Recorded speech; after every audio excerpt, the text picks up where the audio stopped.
Қайырлы күн достар, арнама қош келдіңіздер. Бүгін сіздермен бірге осындай помидор маринадтаудың ерекше әдісімен бөліскім келіп отыр.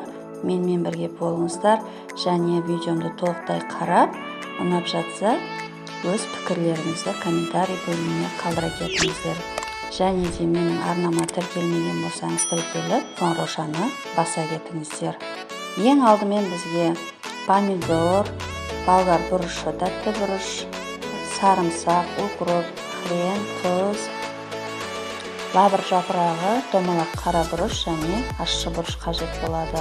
Мен помидорлардың барлығын жуып алдым, тазалап, тәтті бұрыштарымды да жуып тазалап, орталарын дәнінен ажыратып кесіп алдым.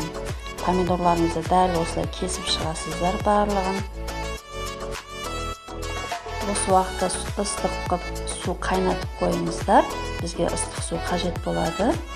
Барлық помидорларымызды міне осылай өздеріңіз көріп тұрғандай, ортасын осылай кесіп алдық, крестик етіп.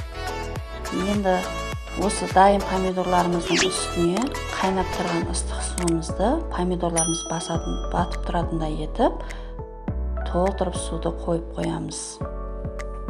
Суымызды құйып 10-15 минутқа помидорларымызды бір шетке қалдырып қоямыз.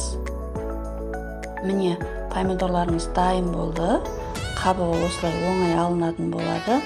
Барлық жері бірдей батып тұрса, өте оңай алынатын болады.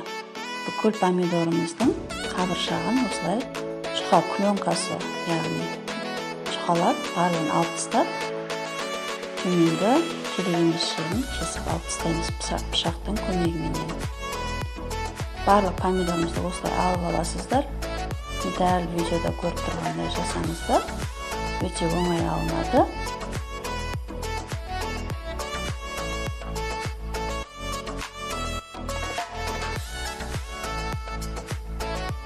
Сіздер де жасап көріңіздер. Ұнайды деген ойдамын.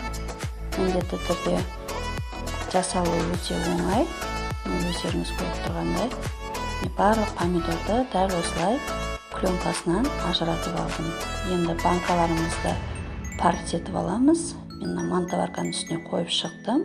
Және тез болады үшеуден. Енді паритетілген банкаларымызға біртіндеп алдын ала дайындап қойған тәтті бұрышымызды, сарымсағымызды, хренімізді, укропымызды, ащы бұрышымызды саламыз. Ащы болғанын қаласаңыздар, көбірек салыңыздар.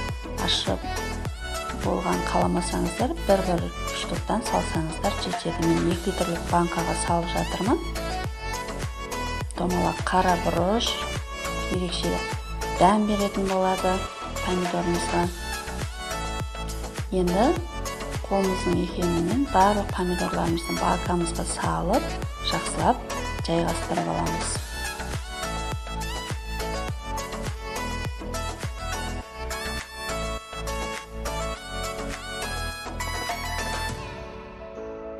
Міне, дәл осындай барлығын салып аламыз. Қақпақтарын жауып, бір шетке қалдырып қоямыз. Міне, барлығын салып алдым. Қайнап тұрған ыстық суымызды енді банкаларымыздың үстіне толтырып құямыз. Барлық банкаларымызға осылай құйып аламыз ыстық суымызды. 10-15 минут банкамызда қойып, суымыз жылған уақытта осылай үлкендеу ыдысқа барлық суын төгетін боламыз.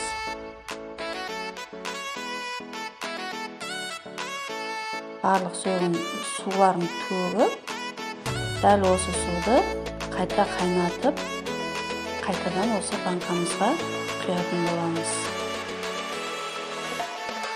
Барлығын төгіп алдым. Енді кастролімізді отқа қойып, жақсылап қайнатамыз. Бұл уақыт арасында банкаларымызға тұзын және уксусын құятын боламыз. Әр банкаға 3 ас қасықтан тұз салып алдым және кішкене ғана уксустан құйып шықтым. Келесі банкамызға да сөйтеміз. достар, менің арнама тіркелмеген болсаңыз тіркеліп, жанындағы қоңырауша белгісін басып кетіңіздер. Алдағы уақытта көптеген жаңа рецепттер салатын боламын. Сіздер сол рецепттерді бірінші болып қарайтын боласыздар. Және видео ұнаса, достарыңызға таратуды, жіберуді ұмытпаңыздар.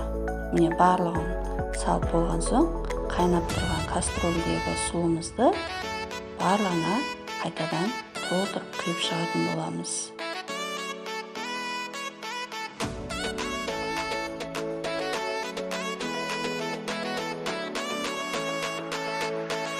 Және қақпақтарымызды міндетті түрде ыстық суға салып, қайнатудың қажеті жоқ, ыстық суға салып алатын боламыз.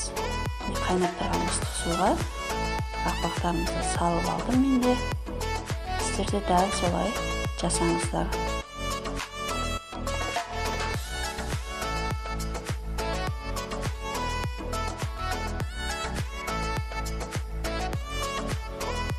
Енді банка бұрайтын құралымыздың көмегімен жақсылап банкамызды бұрап жауып алатын боламыз. Банкамызды жапқан кезде қатты күш салудың қажеті жоқ. Банкаларымызды жарып жіберу мүмкін. Міне жауып болған соң барлығын осылай жатқызып көріп, ары-бері аунатып, қақпағынан су ағып тұрған жоқ па, міндетті түрде барлығын тексеріп көріңіздер. Әрі ішіндегі салған тұзымыз ары-бері қозғалып, жақсы еритін болады. Назарларыңызға көп рахмет. Сіздер де жасап көріңіздер. Дайын болған банкаларымызды дәл осылай төңкеріп, бір күнге орап қоямыз. Сау болыңыздар.